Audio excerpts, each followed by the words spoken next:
जननीं शारदां देवीं रामकृष्णं जगद्गुरुं पादपद्मे तयोः श्रित्वा प्रणमामि मुहुर्मुहुः।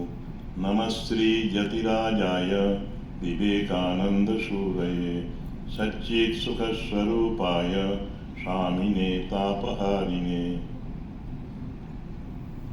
আজ এখানে যারা মঞ্চে এবং সামনে উপস্থিত আছেন, আমাদের সন্ন্যাসী মহারাজরা, গুরুজনরা, ব্রহ্মচারী ভাইরা, ভক্তবৃন্দ, সকলকে আমি আমার সশ্রদ্ধ প্রণাম, নমস্কার, শুভেচ্ছা, ভালোবাসা দিয়ে জানাচ্ছি।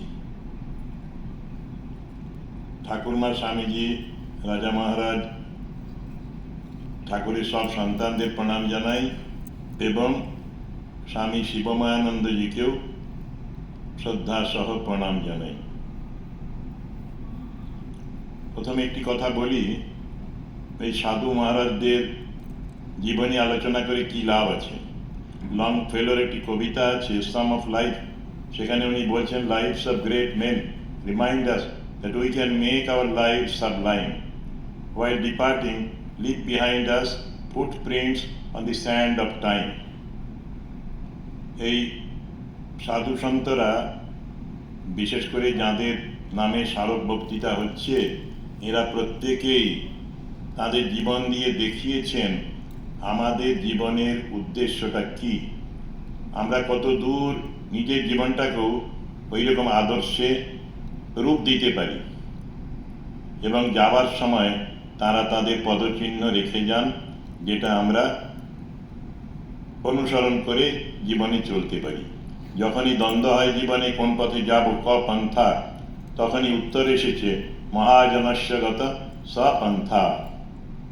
এই আমাদের আজকে যার স্মরণে এই স্মারক সভা, যার নামে, তিনিও এইরকম একজন সম্পূর্ণ সাধু, পূর্ণ ত্যাগী, প্রেমী, সব গুণ যা সাধুদের থাকা উচিত, মহাপুরুষদের থাকা উচিত, তার সবগুলি ছিল। ঠাকুরমা স্বামীজির ভাব, আমাদের গুরু পরম্পরার যে আদর্শ শিক্ষা, সেগুলি সব ওর জীবনে প্রকটিত হয়েছে, প্রতিফলিত হয়েছে। একটি মুহূর্ত তিনি ব্যয় করতেন না শাস্ত্রপাঠ ছাড়া বা জপ ধ্যান ছাড়া বা কর্ম ছাড়া। আমরা স্বামীজির কথা বলি, 3H ডেভেলপমেন্ট কথা, হেড, হার্ট অ্যান্ড হ্যান্ড। মহারাজের মধ্যে তিনটি জিনিসই ছিল। মস্তিষ্ক ছিল খুব সুন্দর, বুদ্ধিবৃত্তি। তিনি বেনারস হিন্দু ইউনিভার্সিটিতে জয়ন্ত বিষ্ণু নার্লিকারের পরের ব্যাচের ছাত্র। ওই নার্লিকারের বাবা, তিনি ছিলেন হেড অফ দ্য ডিপার্টমেন্ট ম্যাথামেটিক্সে বেনারস হিন্দু ইউনিভার্সিটির, ওর প্রিয় ছাত্র।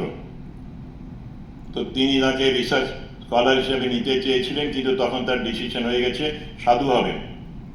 এদিকে ট্রেনিং সেন্টারে ভূতেশানন্দজি মহারাজ এরা ক্লাস নিতেন, বলতেন খুব ব্রিলিয়েন্ট স্টুডেন্ট, ব্রহ্মচারী, মস্তিষ্ক সত্যিই খুব উন্নত। আমরা দেখেছি কি প্রখর চিন্তা করতেন। বিদ্যা মন্দিরে থাকতে পড়াশোনা করতেন, ইন্টিগ্রাল ক্যালকুলাস পড়াতেন, ম্যাথামেটিক্স পড়াতেন। তো তিনি ফাদার গোরে বলে একজন খ্রিস্টান ফাদার ছিলেন সেন্ট-জেভিয়ার্সে, তাকে চিঠি দিতেন। আমি দেখলাম একটা খুব সুন্দর ঘটনা, ফাদার গোরে ওকে ছোট্ট পোস্টকার্ডের মধ্যে বিরাট বড় অঙ্ক লিখে পাঠিয়েছেন, প্রবলেমটা সলভ করেছেন। মহারাজ যে প্রবলেমটা পাঠিয়েছিলেন, এবং এত পরিষ্কার লেখা, সত্যি দেখার মতো, ছবির মতো একটা প্রশ্নের উত্তর দিয়েছেন। উনি দ্বিধা করেননি যে খ্রিস্টান ফাদার, ওকে লিখব। কিন্তু কোনো সময় পরিচয় হয়েছিল, জানতেন যে উনি গণিত বিশেষজ্ঞ। সেই জন্যই যেখানে প্রবলেম আটকে যেত, ফাদার গোরের মতো লোককে উনি চিঠি দিতেন। এটা আসলে করতেন কেন? করতেন ভালোবাসা থেকেই।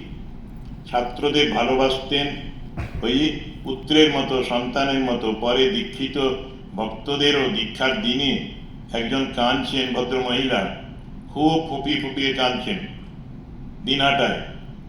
বলছেন কি হলো বাছা ভদ্র মহিলাকে? তখন তিনি বলছেন তার স্বামী মৃত্যু পথযাত্রী, যদি মহারাজ তাকে দয়া করে কৃপা করে একটু মন্ত্র দান করে। মহারাজ রাজি হয়ে গেলেন এক কথায়, গিয়ে ওদের বাড়িতে দীক্ষা দিয়ে এলেন। মৃত্যু পথযাত্রীকে তার দেবত্ব বিকাশের পথে এগিয়ে দিয়ে এলেন। অল্প কয়েকদিন পরেই ভদ্রলোকের দেহত্যাগ হলো। কি প্রেম! ওই বলছিলাম তার বুদ্ধিবৃত্তি, তার সাথে তার হৃদয়বত্তা সেকেন্ড এইচ। ড্রেনে নেমে ড্রেন পরিষ্কার করতেন এনএসএস ক্যাম্পে বা সারগাছিতে, ওই স্কুলের ছাত্রদের সাথে শিক্ষকদের সাথে ড্রেনে পরিষ্কার করতেন। মলমূত্র ভর্তি ড্রেন, সেখানে আগে উনি নামতেন, সিদ্ধার্থ সর্দার, এবং কাজ করতেন পূজার মতো। Work and worship, work as worship, work is worship. কর্মটাই ছিল তাঁর পূজা, সব রকমের কর্ম, শাস্ত্রপাঠ সেটাও পূজা। আবার মন্দিরে বসে জগদ্ধাত্রী পুজো শেষবার যখন এলেন সারদা পীঠে, বহু সময় জপ করলেন, মাঝে একবার একটু প্রসাদ নিতে গেলেন। এই রকমের ঘটনা। আর বলা হয়েছে আগে তার জীবনটাই পুরো, ছোট বড় কেউ বাদ যায়নি তার ভালোবাসা। আসলে প্রেমের গভীরতাটা বোঝা যায় যখন এই মানুষগুলি চলে যায়, তখন শোকের অনুভূতি কেমন হয়। আমাদের সবাই খুব শোকগ্রস্ত হয়েছিলাম, এখনো চিন্তা করলে শোক হয়, দুঃখ হয় মহারাজের জন্য। এত অল্প দিনে যেন চলে গেল, যদিও 86+ হয়েছিল এজ, কিন্তু সত্যি শোকের অনুভূতি আমাদের তার ওই প্রেমের বা ভালোবাসার গভীরতাটিকে বুঝিয়ে দেয়। এখনো কি ভালোবাসতেন, না বলে অনেক মানুষকে সাহায্য করেছেন নানাভাবে। বড়পেটায় দীক্ষা দিতে গেলেন, সেখানে ওরা একটা ডায়েরি দেয় সবাই, ভিজিটার্স বুক। ওরা পরে খুলে দেখছে ডায়েরিতে মহারাজের হাতে সুন্দর লেখা আছে, বড় সুন্দর, গৃহে যতই আসুক জিনিস, যতই গৃহ সাজাই সযতনে, তোমায় ঘরে হয়নি আনা, সে কথা রয় মনে, শয়নে স্বপনে। পরে এক ভক্ত এটা পড়ে বুঝতে পারছেন যে আমাদের কি করণীয়, হোয়াট ইজ আওয়ার ডিউটি।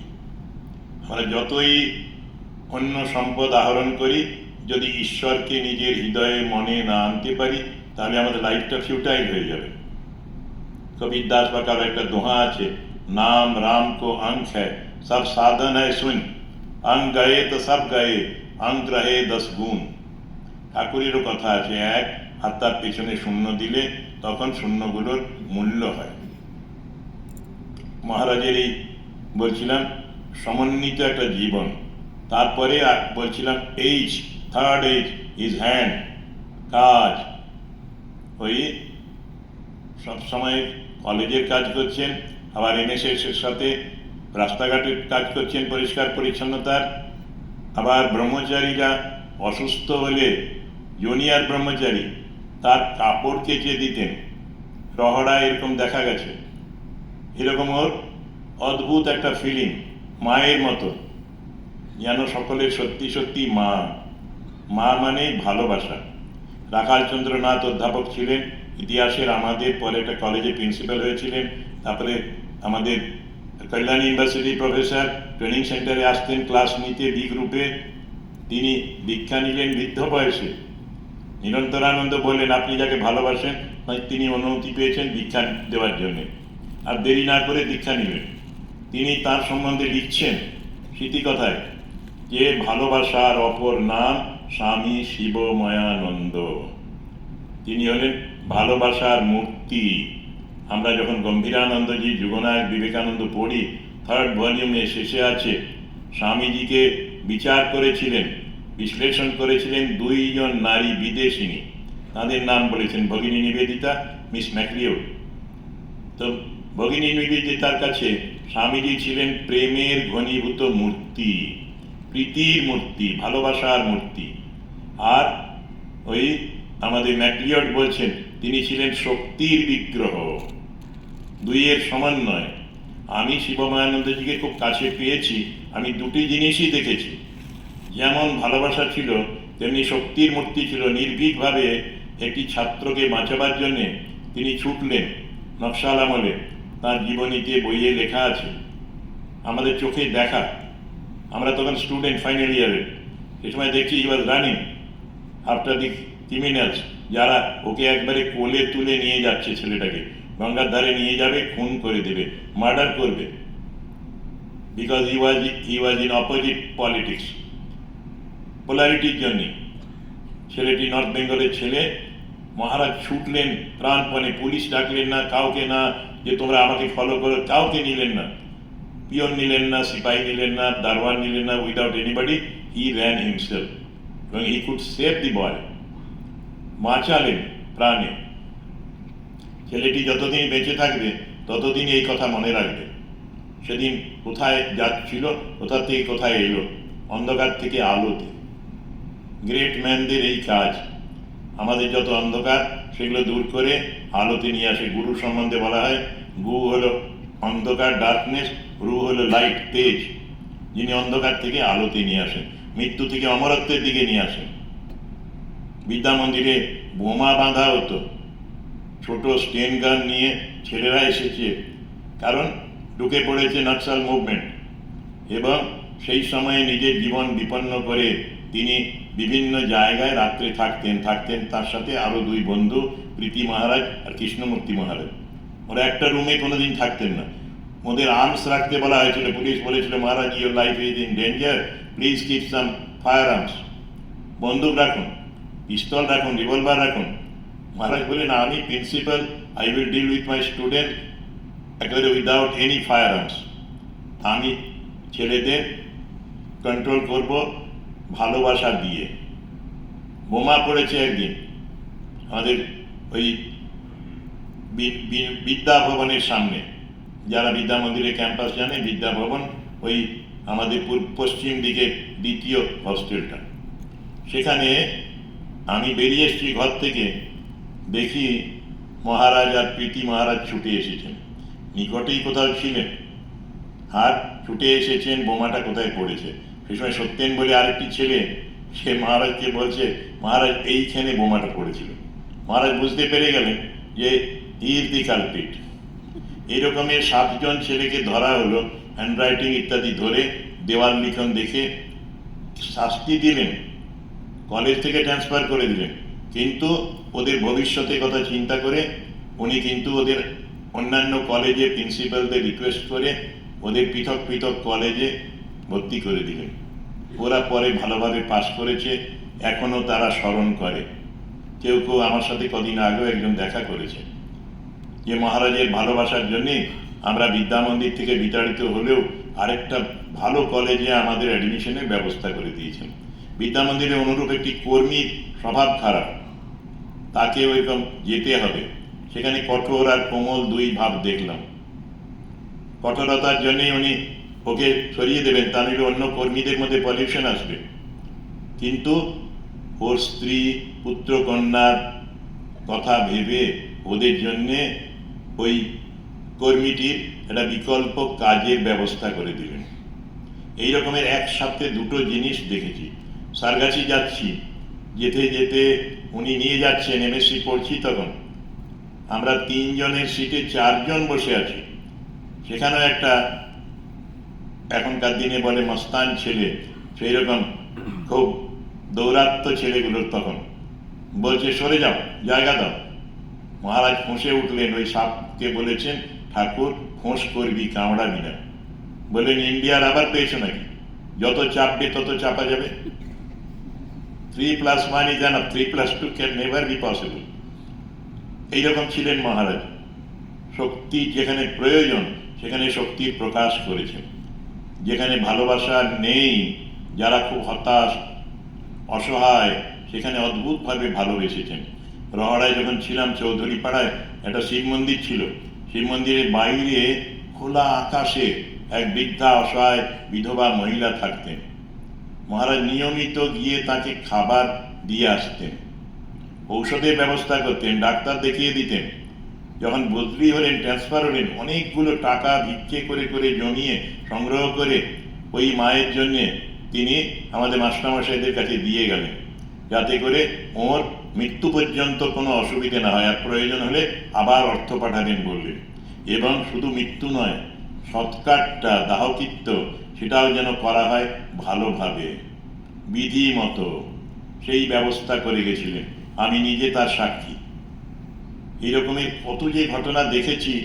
একদিন হঠাৎ একটা সব মহারাজদের ইন্টারনেট ফোন এলো ইন্টারকামে, Subhashchandra Bose speaking, please save me. মহারাজের ঘর থেকে ফোন এসেছে, who is the Subhashchandra Bose. Kulada Maharaj ছুটে গেলেন। পুতাত্মানন্দ ওনার নাম। কুলদা মহারাজ বিদ্যা মন্দিরের সুপারিনটেন্ডেন্ট ছিলেন, দীনেশানন্দ ছিলেন, রতীশ মহারাজ, সবাই ছুটে এলেন প্রিন্সিপাল মাঝি ঘরের বাইরে। আমারও এই একই কামরায় একটা পার্টিশন ছিল, আমি একদিকে বসতাম ভাইস প্রিন্সিপাল, আর উনি প্রিন্সিপাল সামনের দিকে বসতেন। তো সেই সময়ে দেখা গেল ভেতরে রয়েছেন সুভাষচন্দ্র বোস। সে সুভাষচন্দ্র বোস কবে নিরুদ্দেশ হয়ে গেছে, আবার সুভাষ এসেছে। সুভাষ ঘরে ফেরে নাই বলে লেখা হয়েছিল, এখন একটা বই বেরিয়েছে, সুভাষ ফিরে এসেছে। মজার গল্প কাহিনী। তো এই সুভাষচন্দ্র বোস একজন আসলে পাগল। 3 দিন ধরে মহারাজের ঘরটা দখল করেছিল। মহারাজের বিছানায় বসে আছে, ধূমপান করছে। মহারাজ কিন্তু শিবের মতো নির্বিকার। তিনি তার ডিউটি সবসময় করছেন, মাঝে মাঝে মন্দিরে যাচ্ছেন। আমি মাঝে মাঝে ওপরে গিয়ে দেখি সুভাষবাবু স্মোক করছেন। একদিন হলো কি, এত উৎপাত করেছে, ওর বাবাকে ডেকে পাঠিয়েছেন। বাবা কুলটি থেকে এসেছেন, এসে শ্রীমান বাবার গলাটা চেপে ধরেছে, বাবাকে মেরে ফেলবে। জানে বাবা মহারাজের সাথে সলা করে ওকে হসপিটালে ভর্তি করবে পাগলাগারদে। মহারাজও ছাড়ার নয়। আমি তো ছুটলাম বাবার কণ্ঠস্বর শুনে, গিয়ে দেখি উল্টো হয়েছে, ও বাবার হাতটা ধরে নিজের গলায় ধরেছে। পাগল তো, পাগলে কিনা করে। আমাকে বলছে, দেখুন আমার বাবা আমাকে মেরে ফেলছিল। আসলে বাবাকেই ও মারবার চেষ্টা করেছিল। তপন ঘোষ বলে একজন অধ্যাপক আছেন, আজকে এসেছেন কেন জানি না। তপন ঘোষকে অনেক দূর পাঞ্জাব ন্যাশনাল ব্যাংক পর্যন্ত কথা আছে বলছে। মাঝে মাঝে বলছে, ভয় পেলেন নাকি। তপন রিয়েলি ভয় পেয়ে গেল। দেন হি ওয়াজ অ্যাফ্রেড। এতটা দূর ব্ল্যাঙ্ক ওয়াকিং করে যেতে যেতে তপন দা ভয় পেয়ে গেছে। তারপরে রাত্রিবেলায় ফোন করেছে শিবময়ানন্দজিকে, মহারাজ আমি ফার্স্ট ক্লাস ওয়েটিং রুমে ওয়েট করছি আপনার জন্য, আপনি প্লিজ আসুন, তা নিলে যাবো না। উনি আমাকে আর প্রশান্ত মহারাজ বলে একজন, তাকে পাঠালেন, দুজনকে আমাদের। আমরা হাওড়ার ডিএম এর সাহায্য নিয়ে, জিআরপি 2টো লোক নিয়ে 2 দিক থেকে সার্চ করছি। ওয়েটিং রুম পর্যন্ত গেছি, প্ল্যাটফর্মে দেখছি উইন্টার, সেই সময়ে চাদর ঢাকা দিয়ে লোকে শুয়ে আছে, তাদের মাথাটা খুলে দেখছি whether that is Subhash Chandra Bose or not. আমাদের কমলেশানন্দ খুব মজার মানুষ ছিলেন। মার্ক ছিল ওর একটা সাফারি স্যুট পরে আছে স্কাই কালারের, আর রাইট ফোরহেডে ওর একটা মার্ক আছে, কাটা দাগ। সেই রকমের একটা পাগল প্রশান্ত মহারাজ সন্ধান করলেন। দেন হি ওয়াজ ফলোয়িং দ্যাট ম্যাড ক্যাপ। আমাকে বলছে, এটাকে নিয়ে যাব। আমি বললাম, দেখো ও একটা পাগল, নন পাগল, আর এই আননন পাগলকে নিলে আরো প্রবলেম হবে, নেব না। আমরা ফিরে এলাম। সকালবেলায় আবার সীমান এলো শিবময়ানন্দজির কাছে। শিবময়ানন্দজি বালি থানাতে রিকোয়েস্ট করে ওই 2 জন পুলিশ নিয়ে এলেন, কনস্টেবল মোটা, ওকে ধরতে হবে। জ্যোতিরূপানন্দজি গেছিলেন সেদিন হসপিটালে। জ্যোতিরূপানন্দজি ওকে চিনতেন, আর শিবময়ানন্দজি চিনতেন। ওরা 2 জন গিয়ে, লীনা চক্রবর্তী তখন আমাদের ডিস্ট্রিক্ট ম্যাজিস্ট্রেট ছিলেন, জান্দ্রেল মহিলা ছিলেন ডিস্ট্রিক্ট ম্যাজিস্ট্রেট, পরে চিফ সেক্রেটারি, পিএসসি চেয়ারম্যান হয়েছিলেন। তো লীনা দেবী দমদমে একটা বঙ্গীয় উন্মাদ আশ্রম আছে, সেখানে অ্যাডমিশন করে দিয়েছিলেন। সেই যাত্রায় চিকিৎসা করে সুভাষ ভদ্রলোক হয়ে গেল, মানে শান্ত হয়ে গেল, পাগলামি বন্ধ হলো। ডিপিএল একটা স্টাডি সার্কেল করলো। Then he invited me, I went there, I talked, he fed me, arranged for my lunch and dinner. I stayed there for night. সেই সুভাষচন্দ্র বোস ম্যাড থেকে নর্মাল হলো মহারাজের ভালোবাসায়। মহারাজের মহারাজ 3 দিন 4 দিন ধরে কি পরিশ্রম করলেন। মহারাজ বলতেন, এরা কি করে আমার খবর পায়। মাঝে মাঝে ওর কাছে এরকম পাগল আসতো, লাইন দিয়ে যেন আসছে। মেদিনীপুরে একটা পাগল ছিল, ওর মাসোহারার ব্যবস্থা করেছিলেন। নিজের তো টাকা নেই, ফকির, কিন্তু ভিক্ষা করে অপরকে এইরকম ভাবে হেল্প করতেন। কত যে ছেলেকে হেল্প করেছেন পড়ার ব্যাপারে, তার শেষ নেই। ভালোবাসা, একটা আচরণও ভালোবাসা ভিন্ন ছিল না।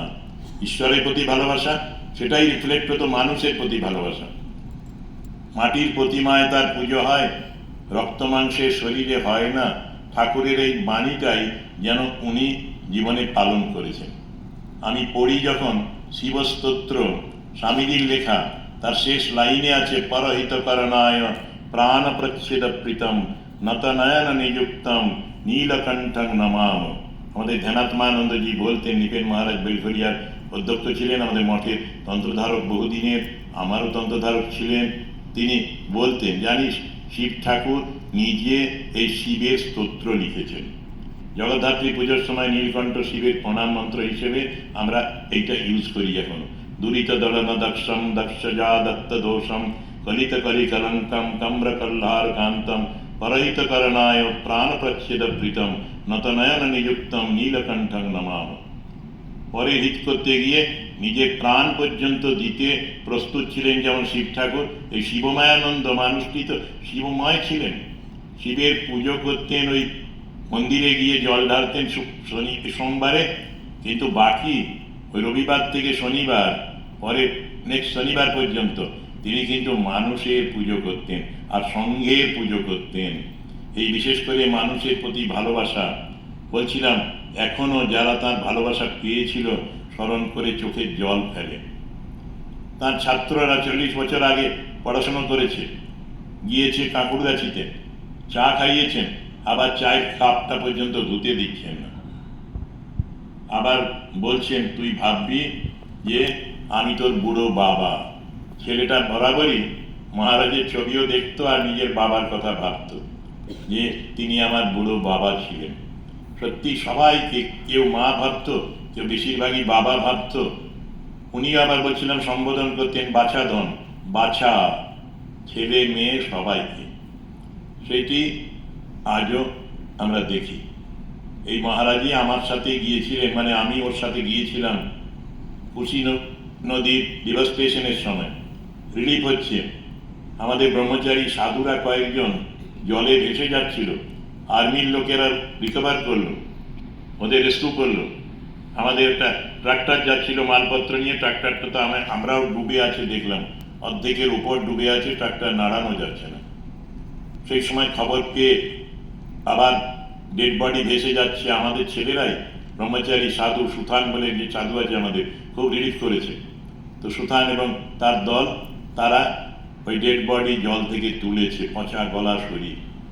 এসবগুলো শুনে মহারাজের কি উৎসাহ, ওদের এনকারেজ করছেন, অখণ্ডানন্দজির কথা বলছেন, ঠাকুরের কথা বলছেন, বলে যেন আমাদের রিলিফ টিম খুব স্ট্রংলি এই কাজগুলো করে। সাহারসা, পূর্ণিয়া, এই সমস্ত জায়গায় গেলাম, আমার মাঝে মাঝে মহারাজের চোখের কোণায় জল দেখছি। লেপ্রসি কলোনি বারাণসীর কাছে অদ্বৈত আশ্রমের থেকে একটু দূরে আছে, সেখানে সন্তোষ মহারাজ অধ্যক্ষ ছিলেন তখন, জ্যোতির ঘনানন্দজি। তিনি একটা লেপ্রসি কলোনিতে কাজ শুরু করলেন, ইন্টিগ্রেটেড ডেভেলপমেন্ট। ওদের মেডিকেল এড, ওদের এডুকেশন বাচ্চাদের, ওদের সেলফ এমপ্লয়মেন্ট, স্বনির্ভরতার জন্য ট্রেনিং দেওয়া, সব কাজ মহারাজ খুব সন্তোষজনকভাবে করছেন।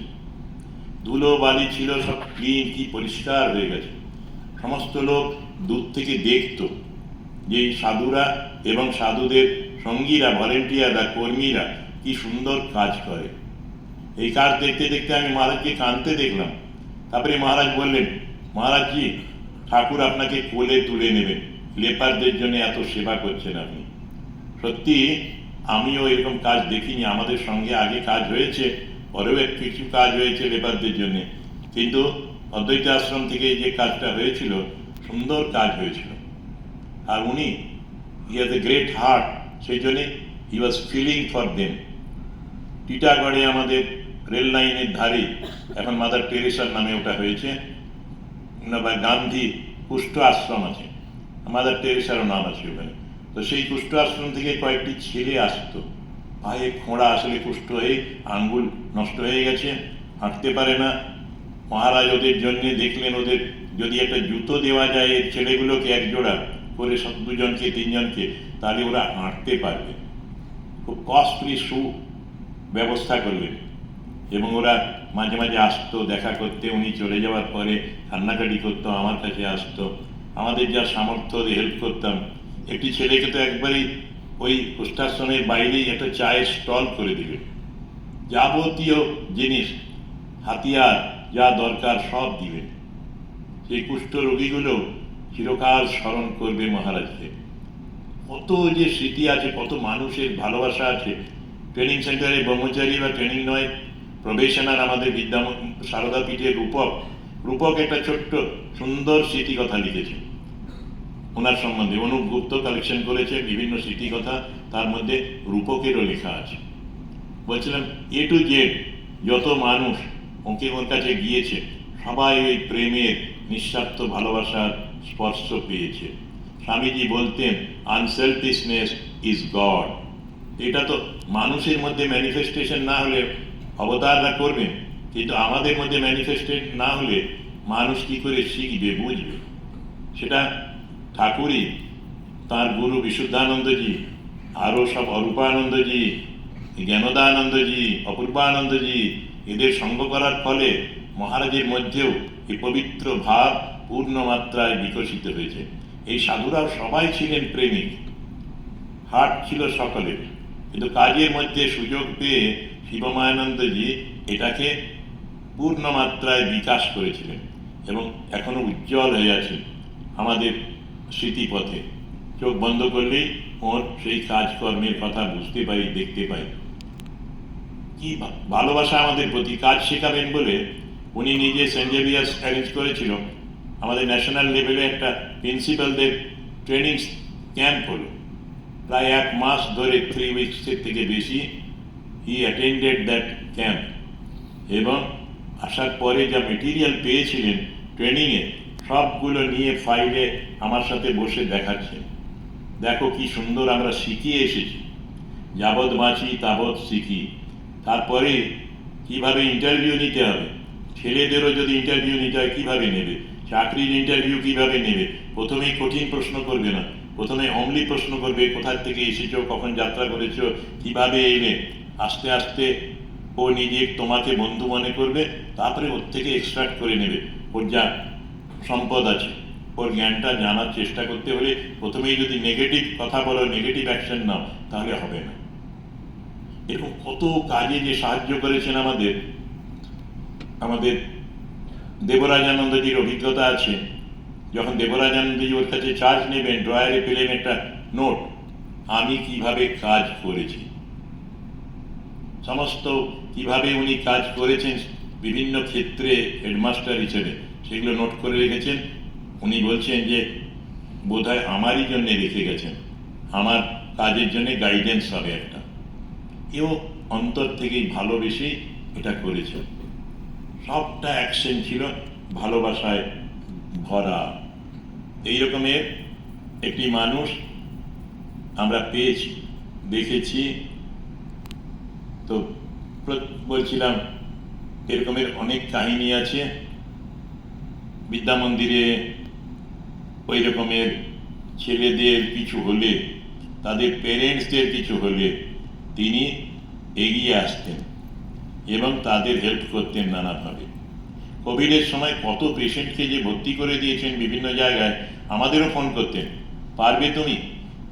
তারপরে আবার কোনো পেশেন্ট কোথাও আছেন খবর দিয়ে দুবেলা জানতে চাইতেন পেশেন্ট কেমন আছে। নিজে ওই রোগের কথা ভাবতে ভাবতে আবার যারা আসা যাওয়া করতো সেই লকডাউনের মধ্যেও, তাদের সাথেও খুব মেলামেশাও করেছেন। এই করে নিজের শরীরেই যেন ইনভাইট করে আনবেন, সবাই যাচ্ছে এই রোগে, আমিও চলে যাব। যেমন ভাবা তেমনি কর্ম, মানে তেমনি ফল। যাদৃশী ভাবনাজস্য তাদৃশী ভবতি। যেমন যার ভাব তার তেমন লাভ। সেই রকমই শিবমায়ানন্দজি করে গিয়েছেন। রিক্সাওয়ালা, টোটোওয়ালা, সহকর্মী, আমাদের এখানে ভাব প্রচারে প্রদীপ বলে একটা ছেলে ছিল, খুব কাজের নয় কিন্তু বুঝিয়ে দিলে কাজ করতে পারে। তাকে এত ভালোবাসতেন, যাবার সময় নেক্সট কে ওই চার্জ নেবেন তিনি যেন ওকে স্নেহ করেন, ওর কাজটা যেন ছাড়িয়ে না দেন, সেই জন্য রিকোয়েস্ট করলেন। তিনিও তাকে রেখেছিলেন অনেক দিন, এখন আছে কিনা জানি না, কিন্তু বড্ড ভালোবাসা। প্রদীপ চ্যাটার্জি বলে আরেকজন হুগলি থেকে আসেন, এখন আমার কাছে আসেন, সারদা পীঠে আসেন, তো তাকেও তার ভলেন্টিয়ারি করতেন, তার অসুস্থ অবস্থায় ওই রকম কাজ করেছেন। রামকৃষ্ণানন্দজির বংশের একটি মহিলা আসতেন, তার নিজের আর্থিক অবস্থা ভালো নয়, কিন্তু লুকিয়ে লুকিয়ে একদিন মহারাজকে প্রণাম করে অনেকগুলো টাকা দিয়েছেন আর বললেন সারদা পীঠ যাচ্ছি। উনি তৎক্ষণাৎ একজনকে দিয়ে আমার কাছে টাকাটা পাঠালেন, বললেন অমুক মহিলাকে তুমি ফেরত দিয়ে দাও, বলবে এরকম করে আমাকে যেন টাকা না দেয়, ও নিজেই ভালো করে খেতে পায় না, ও আমায় কেন দেবে। বাগাছড়ার কাছে আমাদের এক মাস্টারমশাই ছিলেন, প্রাইমারি টিচার, অনেকদিন ওখানকার সেক্রেটারি ছিলেন, তো তিনি বাড়িতে ঠাকুরের পুজো করেছেন, আমাদেরও আহ্বান করেছেন, আমরা কয়েকজন গিয়েছি, দুপুরে প্রসাদ পেয়েছি। মহারাজ দেখলেন এর যা সাধ্য নয় তার থেকে বেশি খরচ করেছে। মহারাজের পকেটে বেশ কয়েকটা 100 টাকার নোট ছিল, ফুল যেখানে রাখা হয়েছে বেদিতে ঠাকুরের সামনে, সেখানে ওই টাকাগুলো লুকিয়ে রেখে দিলেন। পরে ভদ্রলোক আমাকে বললেন যে বুঝতে পেরেছি ওটা রণেন মহারাজের কাজ, তা নইলে এরকম কাজ কেউ করবে না। ওরা যখন পরে ঠাকুর সাজাবে, সন্ধেবেলায় ফুলগুলো সরাবে, তখন ওই টাকাগুলো পেয়েছে। এত বড় হৃদয়, আমাকে বলছে দেখ এর টাকা নেই, আর এ আমাদের জন্যে এই পুজোর আয়োজন করেছে, কি খরচা করেছে, হৃদয়বান। তো তিনিও সেই রকম ভাবে ওদের জন্য ওদের সাথে ব্যবহার করতেন।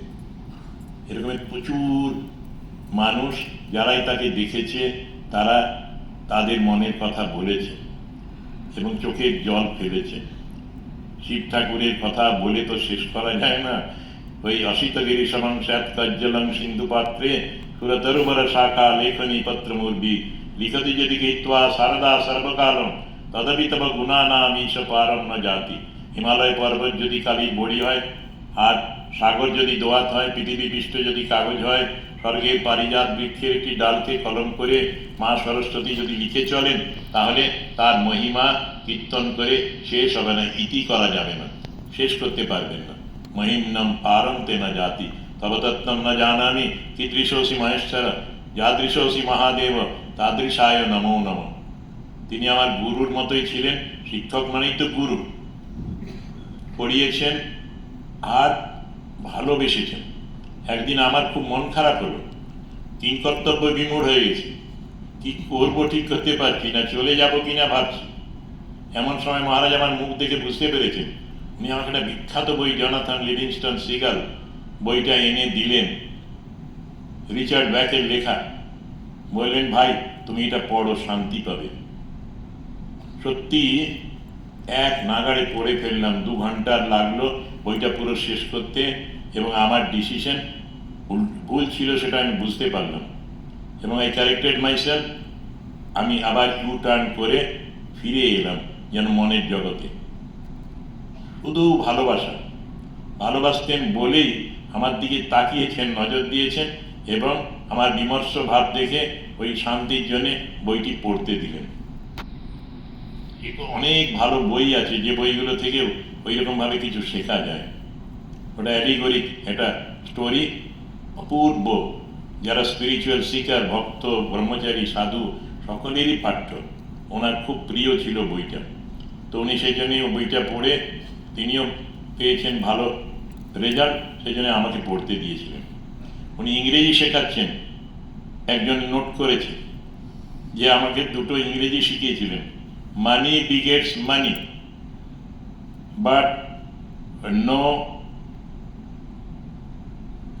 Piece of mind. টাকায় টাকা হয় কিন্তু মানসিক শান্তি হয় না। তারপরেও আরেকটা ইংরেজি ট্রান্সলেশন শিখিয়েছিলেন, one should not abuse one's wealth. কারো নিজের কোনো সম্পদ নষ্ট করা উচিত নয়। ঠাকুর বলতেন না, মানুষ তো মানুষ, যে টাকার সদ্ব্যবহার করে সেই মানুষ। এরকমই একটা কথা বলতে চেয়েছেন ট্রান্সলেশনে, ওই রকমই কারো সম্পদ বিনষ্ট করা উচিত নয়, নিজের সম্পদ হোক অপরের সম্পদ হোক। আর টাকায় টাকা হয় কিন্তু মানসিক শান্তি হয় না। ওয়ান্স আই ওয়েন্ট টু আমেরিকায় গিয়েছি, সেন্ট লুইয়ে আমাকে চেতনানন্দজি মহারাজ একটা বিগ বাজার দেখাতে নিয়ে গেলেন। বললেন, this is a big form of our grocer shop. মুদিখানার একটা বড় সংস্করণ হলো এই Big Bazaar. Here 24,000 separate items are available. প্রত্যেকটি আলাদা আলাদা 24,000 বিষয়। But there is something not to be procured from here, you will not get, that is mental peace. এখানে 24,000 জিনিস পাবে, কিন্তু একটা জিনিস পাবে না, সেটা হলো মানসিক শান্তি। সেই জন্যে ঈশ্বরের কাছে যেতে হবে, ভগবানের চিন্তা করতে হবে। শিবমায়ানন্দজিও আমাদের এইরকমই শিক্ষা দিয়েছিলেন। পড়াশুনো করো, ভালো ছেলে হও, ভালো মানুষ হও, মানুষের জন্য কাজ করো, যেটা উনি করে গেছেন, আর বেশি বলতে হয় না। আসলে ওকে দেখে যারা ওর ভালো ছাত্র তারা শিখবে যে শিবমায়ানন্দজি যেমন করে এই যে আমরা বক্তৃতা দিচ্ছি বা ওর স্মৃতিকথা ছাপানো হচ্ছে, ওর লাইফ তৈরি হয়েছে, এর একটাই উদ্দেশ্য, টার্গেট, যে ওর সঙ্গ যারা করেছে বা ভবিষ্যতে যারা পড়ে সঙ্গ করবে তারা তাদের লাইফটাকে এই দিকগুলো বিকাশ করার চেষ্টা করবে। এইরকমই মহারাজের কথা, আর বেশি বলতে চাই না। সকলকে ধৈর্য ধরে শোনার জন্য আন্তরিক ধন্যবাদ, শুভেচ্ছা, কৃতজ্ঞতা জানাই। আর আয়োজক আমাদের জ্ঞানব্রতানন্দজি, তার টিম, তাদেরও আন্তরিকভাবে শুভেচ্ছা দিয়ে জানাচ্ছি। বলছিলাম মহারাজের কথা বলে তো শেষ করতে পারবো না, ওই প্রণাম করে শ্রদ্ধা জানালে আর মহারাজের যে বাক্য বা যে শিক্ষা সেটা অল্পও যদি আমরা অনুসরণ করতে পারি, আমাদের নিজেদের জীবনটা ধন্য হয়ে যাবে, সফল হবে। যে জন্যে মানুষ জন্ম হয়েছে, দুর্লভং ত্রয়মে বৈতৎ দেবানুগ্রহ হেতুকম মনুষ্যত্বম মুমুক্ষুত্বম মহাপুরুষ সংস্রব। আমরা অনেক মহাপুরুষের সঙ্গ পেয়েছি, যারা বেলুড় মঠে পড়েছি বিদ্যা মন্দিরে, এবং বেলুড় মঠে বাস করার সুযোগ হচ্ছে। এই আমাদের সময় এরা সব জ্যোতিষ্কের মতো ছিলেন। এদের কাছ থেকে আমরা অনেক কিছু শেখার জিনিস পেয়েছি, সেইটি এদের জীবন থেকে একটু শিখলে বা অনুসরণ করলে আমরা সবাই উপকৃত হব। আজকেও যারা শুনছে বা পরে শুনবে, অনলাইনে কেউ যদি শোনে, সত্যি শিবমায়ানন্দজির লাইফ একটা এক্সাম্পলারি লাইফ। এখনকার দিনের সুলেখক, খুব ম্যানেজমেন্টের গুরু, তিনি বলছেন, একটা বই লিখেছেন, who will cry when you die.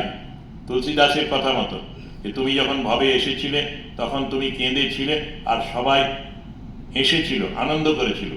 তুমি এমন কাজ করে যাও যে তুমি যেদিন যাবে তুমি তখন হাসতে হাসতে যাবে আর অপরে কাঁদবে। সত্যি বলো তো, যেন বলছেন লেখক যে আমরা কে মারা গেলে কে কাঁদবে, কজন কাঁদবে, অশ্রু বিসর্জন করবে। এইরকম সাধুরা যখন চলে যায় তখন সত্যি সাধু সাধু নয়, যারা সাধারণ মানুষ ভক্ত, তারা প্রত্যেকেই জেনে অশ্রু বিসর্জন করে। এই জন্মেছিস, একটা দাগ রেখে যা। শিবমায়ানন্দজি পুরো লাইফটা পড়লেই বোঝা যায় কি দাগ রেখে গেছেন। শুভ দাগ, শুভ পথে পরিচালিত করছেন। সংন বুদ্ধা শুভয়া সংযুনক্তু, শুভ পথে আমাদের পরিচালিত করো, পরমাত্মার কাছে প্রার্থনা করি আমরা। সেই রকমই শিবমায়ানন্দজির কাছে প্রার্থনা করি, তিনি আমাদের বুদ্ধিকে সুপথে পরিচালিত করুন। আমরাও সঙ্ঘের মাধ্যমে, এই সবাই যারা উপস্থিত আছে গৃহস্থরাও, তারা সবাই কিন্তু রামকৃষ্ণ সঙ্ঘেরই সাথে যুক্ত। সঙ্ঘই আমাদের সঙ্ঘ বিরাট, রামকৃষ্ণ বিবেকানন্দ অনুরাগী সকলে এই সঙ্ঘ পরিবারে। আমাদের সঙ্ঘ পরিবার অ্যাপলিটিক্যাল, কিন্তু সেই সঙ্ঘ পরিবারে আমরা মেম্বার, এবং আমরা সেই সঙ্ঘ পরিবারকে এই সাধু সন্তরাই যুগ যুগ ধরে পরিচালিত করে এসেছে, আরও আসবে। সকলের প্রতি আবার শ্রদ্ধা, নমস্কার, ভালোবাসা, শুভেচ্ছা। ওম আসতো মা সদ্গময় তমসো মা জ্যোতির্গময় মৃত্যুর্মা অমৃতং গময়। ওম শান্তি শান্তি শান্তি। অসৎ হইতে মোরে সৎপথে নাও, জ্ঞানের আলোক জেলে আধার ঘুচাও। মরণের ভয় যা কমর করো, দেখা দিয়ে ভগবান শঙ্কা হরো। করুণা আশিস ঢালো রুদ্র শিরে, চিরদিন থাকুক মোর জীবন ঘিরে, ঝরিয়া পড়ুক শান্তি চরাচরময়, চির শান্তি পরিমলে ভরুক হৃদয়। সকলের শান্তি হোক, সকলের শান্তি হোক, সকলের শান্তি হোক। শ্রীরামকৃষ্ণার্পণমস্তু।